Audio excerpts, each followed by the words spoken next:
This meeting is recorded. Oke. Jihan Taufailah.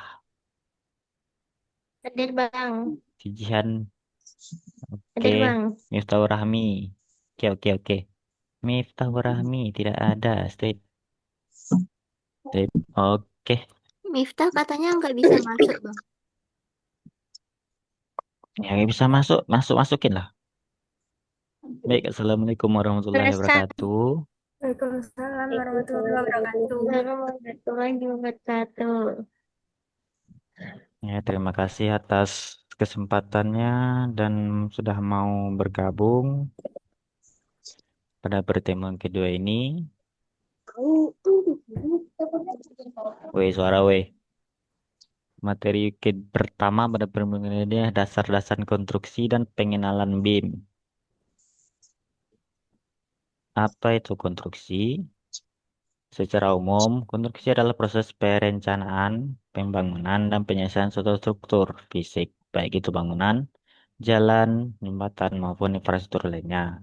Konstruksi mencakup sebagai tahap dan disiplin ilmu, mulai dari desain arsitektural, rekayasa teknik, manajemen proyek, hingga pelaksanaan di lapangan. Ini materi dicatat ya, karena ada tugasnya ya. Terus jenis-jenis konstruksi. Konstruksi gedung, itu rumah, gedung perkantoran, sekolah. Konstruksi sipil, jalan raya, jembatan, dan bendungan. Konstruksi industri, pabrik, fasilitas, energi, dan kilang. Sebenarnya itu peran berbagai profesi dalam proyek konstruksi. Yang pertama itu arsitek, merancang bentuk, fungsi, dan estetika bangunan, menyusun gambar kerja dan spesifikasi teknis, berkoordinasi dengan insinyur dan pemilik proyek untuk memastikan desain sesuai kebutuhan. Setelah itu, yaitu kedua insinyur sipil atau struktur dan struktur menghitung kekuatan dan stabilitas struktur, menentukan material dan metode konstruksi yang aman dan efisien, memastikan bangunan tahan terhadap gempa dan kondisi lingkungan. Yang ketiga itu manajer proyek, mengatur jadwal anggaran dan sumber daya, menjadi penghubung antara semua pihak, pemilik, kontraktor, kan konsultan. Mengawasi pelaksanaan agar sesuai dengan rencana dan target. 4. Kontraktor subkontrol melaksanakan pekerjaan fisik di lapangan, fondasi, struktur, dan finishing, pengelolaan tenaga kerja, alat berat, logistik, perangkat kualitas, dan keselamatan kerja. Yang kelima, quantity surveyor. Yang keenam, pengawasan lapangan dan site manager. Yang ketujuh, BIM specialist atau drafter CAD. Yang kedelapan, HSE officer, healthy safety efficient. 9, pemilik proyek atau developer. Baik, ada pertanyaan dari penjelasan yang tadi?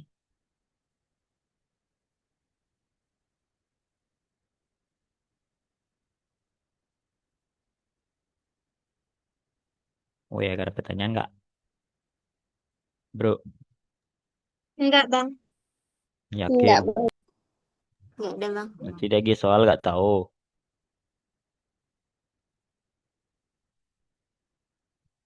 Kan nyimak, nyimak aja.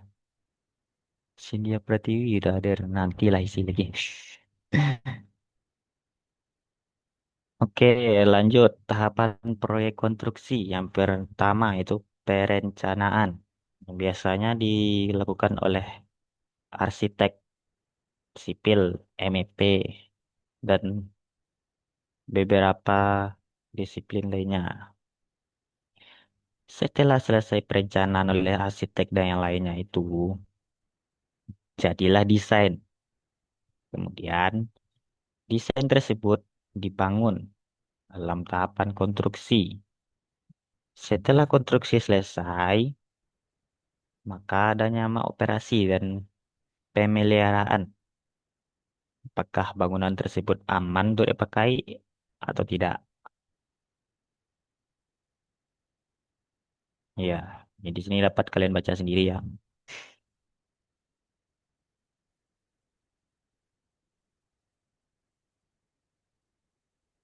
Nanti PDF-nya dikirim kok, jangan takut.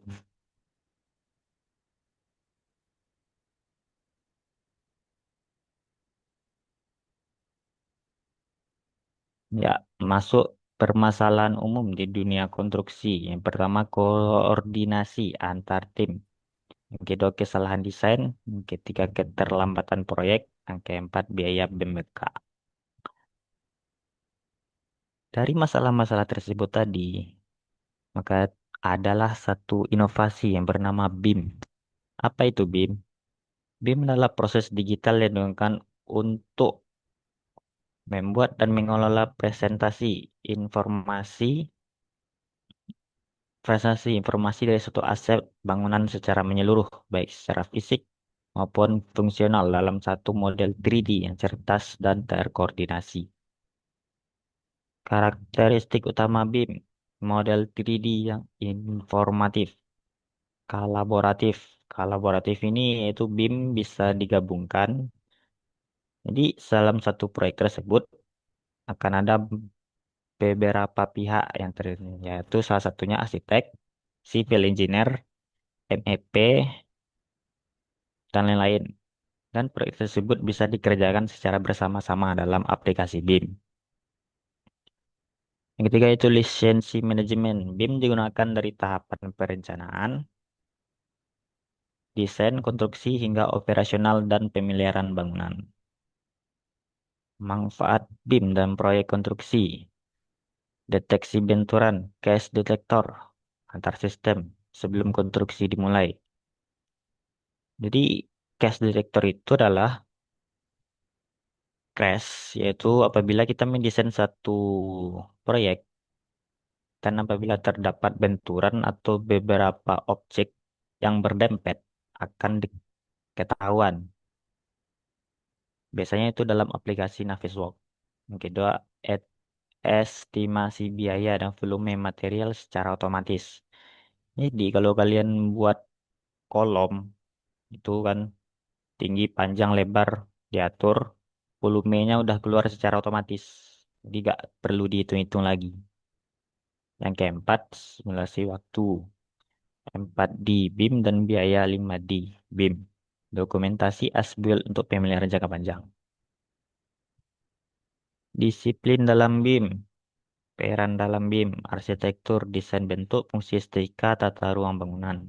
Struktural, perencanaan, elemen struktur, seperti balok, kolom fondasi, sistem penahan. MEP, desain sistem HVAC, listrik, pencahayaan, air bersih, sanitari. Landscape, desain area luar bangunan, vegetasi, desain drainase, dan elemen ekologis. Interior, desain ruang, materi finishing, furnitur, dan pencahayaan. Konstruksi GM, perencanaan pelaksanaan urutan kerja, 4 dimensi, estimasi biaya, 5 dimensi, dan logistik. Facility Management, pengelolaan aset pasca konstruksi, yaitu pemeliharaan, renovasi, operasional jangka panjang. Perbedaan BIM dan CAD. Yang pertama, tujuan. Di CAD, kita hanya bisa membuat gambar 2 dimensi atau 3 dimensi. Akan tetapi kalau di BIM, kita buat gambar 2 dimensi, maka gambar 3D-nya langsung otomatis ada. Itu. Dan apabila model 3D-nya diedit, model 2D-nya juga ikut teredit. Yang kedua itu jenis model berdasarkan garis bentuk otomatis, sedangkan BIM berdasarkan objek pintar, smart object yang saling berinteraksi. Informasi minim hanya visual. Kalau BIM, material, data, dimensi, biaya, jadwal, dan performa. Jadi membuat pekerjaan lebih cepat karena sudah semuanya otomatis. Dimensi, biaya, jadwal, performa sudah bisa diatur.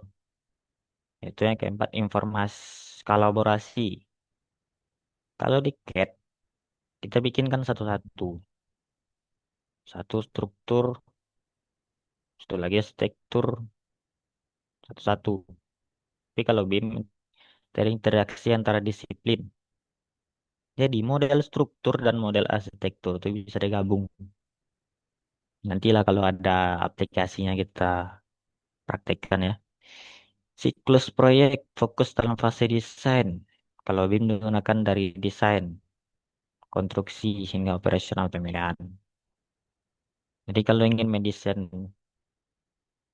sebuah proyek, bagusnya emang CAD. Tapi kalau untuk lempar kerja, bagusnya pakai BIM. Yang berupa nih, 1, 2, 3, 4, 5. Yang keenam, simulasi dan analisis terbatas dan manual. Di BIM otomatis, analisis energi, waktu, 4 dimensi, biaya, 5 dimensi, dan performa bangunan.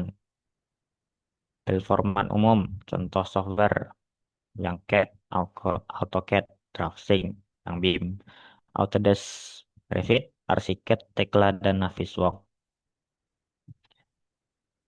Oke, apakah ada pertanyaan? Tidak, Bang. Yang bertanya ada nilainya loh. Ada skornya di sini Tidak, catat. Bang. Nah. Nggak ada loh. Saya nggak ada Ada, sih. Bang. Apa tuh? Kapan mulai belajar apanya? Revitnya. Apanya apa? Kapan mulai belajar rapidnya? Iya, buat anak-anak yang apa itu loh. Anak-anak apa yang mana? Anak kelas 11. Oh, kemungkinan apabila laptop baru datang ya. Doain aja lah komputer dari sekolah datang. Insya Kasih Allah nilai, udah Bang. bisa. Apa? Kasih nilai udah bertanya kan. Ya, bertanya kurang bermanfaat juga ya. Itu berapa tuh? Nantilah. Ya, nggak ada lain pertanyaan lain. Si Kairul gak ada nanya loh. Oke. Bang, mau tanya Bang, Ya apa tuh? oh, Pacok. pengenalan Revit awalnya kapan dimulai Bang? Pengenalan awal. Untuk pengenalan awal untuk praktek ya. Kita ada beberapa kendala. Itu salah satunya banyak dari antara anggota kita yang masih baru mulai masuk aplikasi lah. Jadi kalau langsung BIM nggak susah.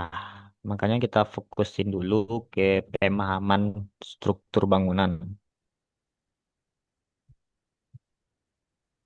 Jadi kalau untuk itu materi-materi selanjutnya akan dijelaskan itu. Ini sabar aja lah.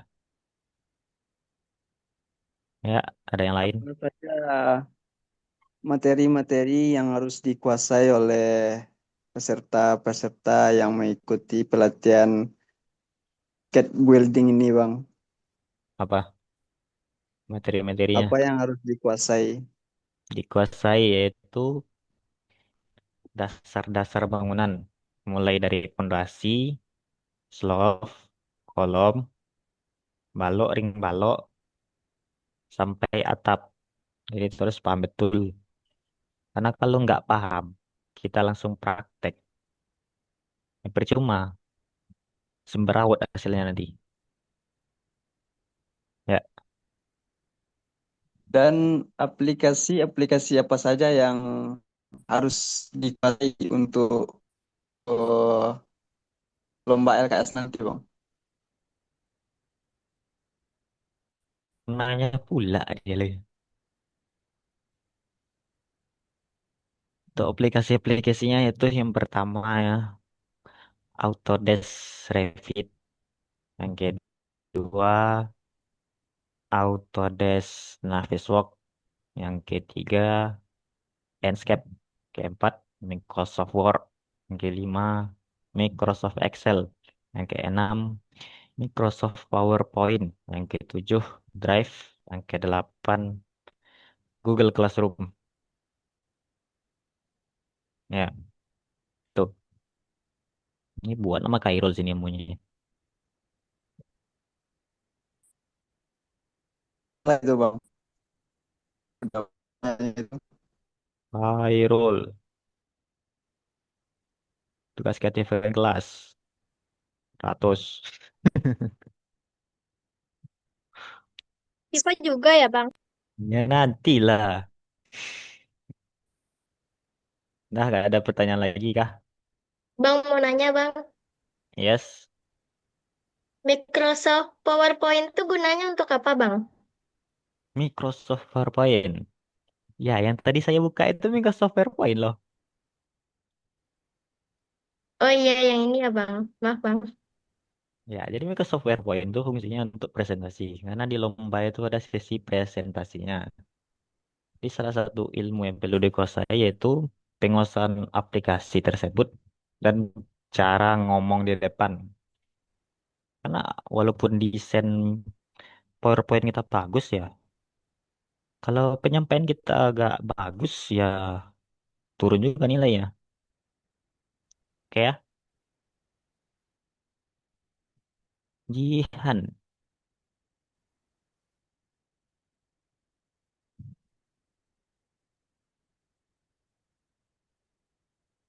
Sipa. Sipa mulai namakan. Salah pula kok. Iya, Ada Bang. kesalahan. Bang lupa-lupa apa sama nama nih? Ya taunya Sipa, nama panjangnya nggak tahu.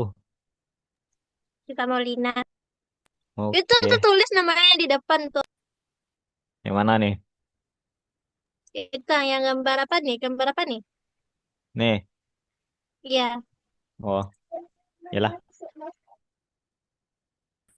Oke, apakah masih ada pertanyaan, wahai para pembangun bangsa?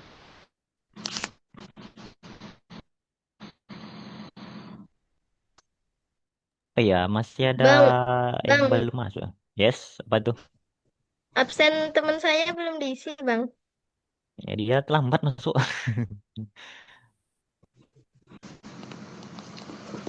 Yang yang Raihan Basri ini yang mana nih orang ini? Mana videonya? Cuy,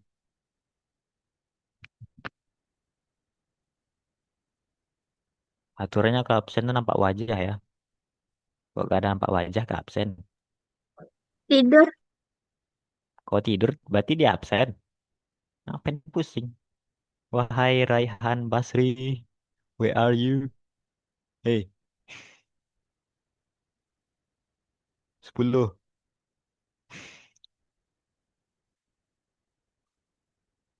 Oke lah, kalau gak ada manusianya.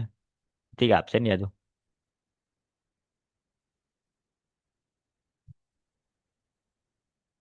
Hmm,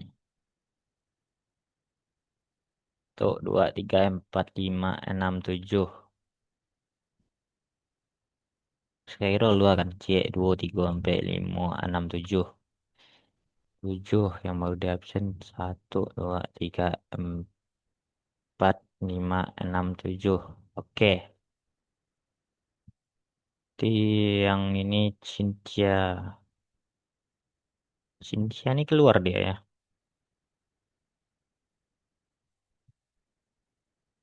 Mana dia? Ya keluar. Ada. Yang Cynthia ini mana orang ini?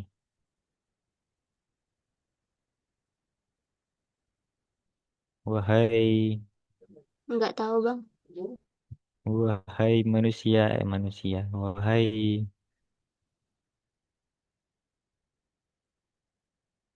oke lah, udah mendengarkan, udahlah. Oke, next tugas di rumah, catat.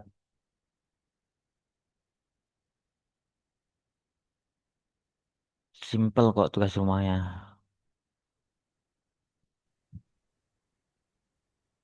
Enggak tugas rumah, tugas sekarang. Septika lidah. Hmm? Kapan pertemuan Oh, offline, Bang? Septi.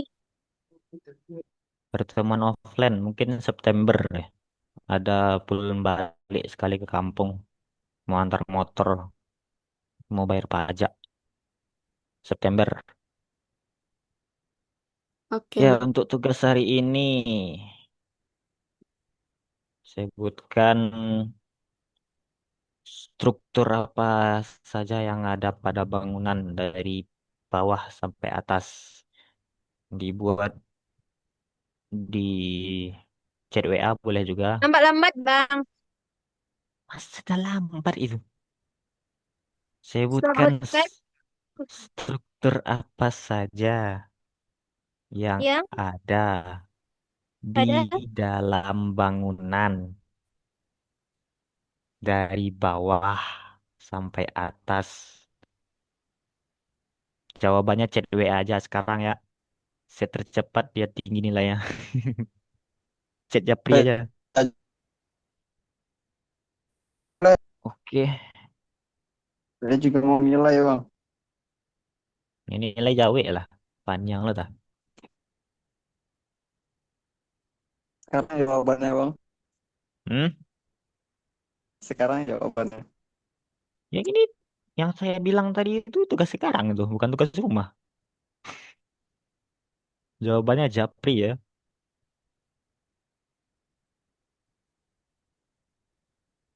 Cak tunggu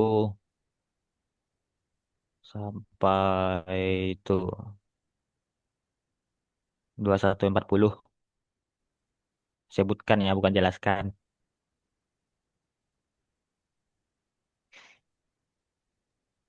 Kirimnya Japri, Bang. Atau di grup. Yes, Struktur yes. aja, Bang. Kalau di grup yang dibaca lah, makanya Japri. Struktur aja, Bang. Ya struktur aja. Jadi dinding nggak, Bang? Ya struktur itu yang mana? Oke, karena sudah kena peringatan nih running out of time ya katanya kan. Udah Intan kirim, Ini Bang. oke, nantilah dilihat. Kita masih punya waktu 10 menit lagi.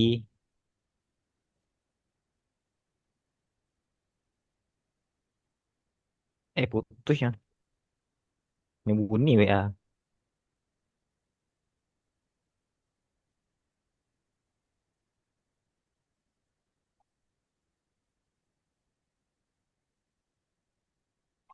Kirim tuh sekalian lah. Satu-satu aja. Satu, satu, satu.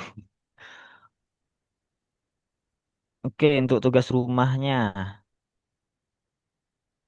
Apa ya? Untuk tugas rumahnya kan disebutkan tuh. Misalnya ring fondasi, kolom atap, space seterusnya. Buat penjelasannya. Oke, untuk tugas rumah. Kata Abang tadi yes, namanya Bang. Aja. Ya untuk tugas rumah jelaskan lah. Jelaskan, jelaskan macam-macam. Terus contoh buat di Microsoft Word. Kalau tidak bisa pakai laptop, mungkin bisa diketik, dipakai apa bisa itu ya. Ya nantilah kita diskusikan pakai apa. Pokoknya kalau bisa Microsoft Word, Microsoft Word. Oke ya. Ada pertanyaan tentang tugas rumahnya? Terakhirnya sampai hari apa, Bang? Deadline-nya, tugasnya dikumpul di di Google Classroom. Deadline-nya hari Rabu. Kamis. Oke, oke, Bang. Kamis ya, deadline. Ada yang kurang jelas soal tugas rumahnya?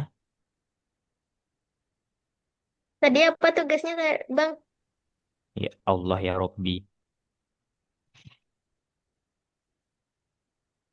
Kan itu udah disebutkan tadi itu. Misalnya pondasi, slov, kolom, balok sebagai atas.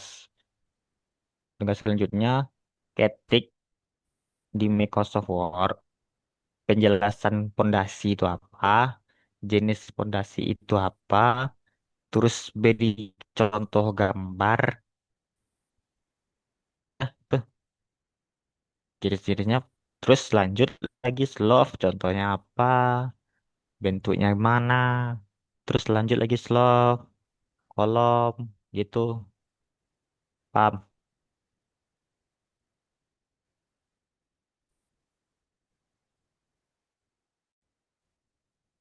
Hello. Paham, Bang. Kayak apakah masih ada yang ragu? Masih ada 6 menit lagi.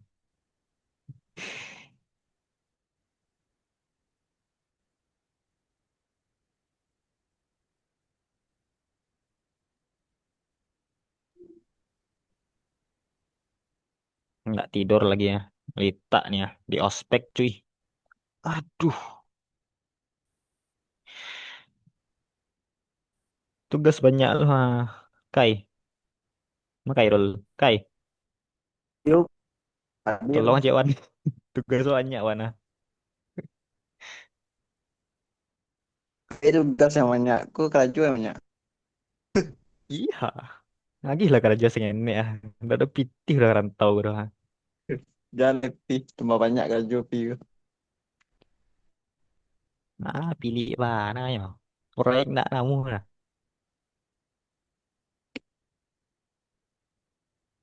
Api lah cair mah. Apa yang cair deh? Aduh cair loh. Yang pinjamnya pitih untuk bangun tuh kira lo. Pitih sih ya pinjamnya.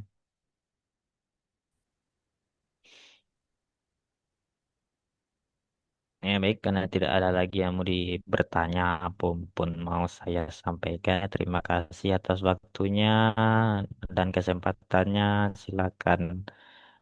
Yang mau buat tugas silakan. Yang mau main game dulu silakan. Yang mau main Roblox dulu silakan. Yang mau nonton drakor Korea, Cina, Jepang, anime silahkan. Saya tutup. Assalamualaikum warahmatullahi wabarakatuh. Waalaikumsalam warahmatullahi Waalaikumsalam wabarakatuh. warahmatullahi wabarakatuh. Buka lah kamera dikit.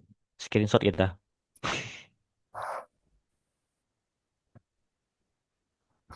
Satu. Kayak buka kamera kayak. Kai.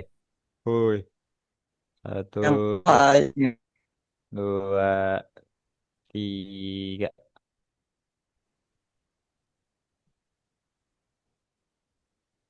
Iya, ini ya. Oke, lu ulang satu lagi. Satu, dua, tiga. Oke, nah, exit, exit,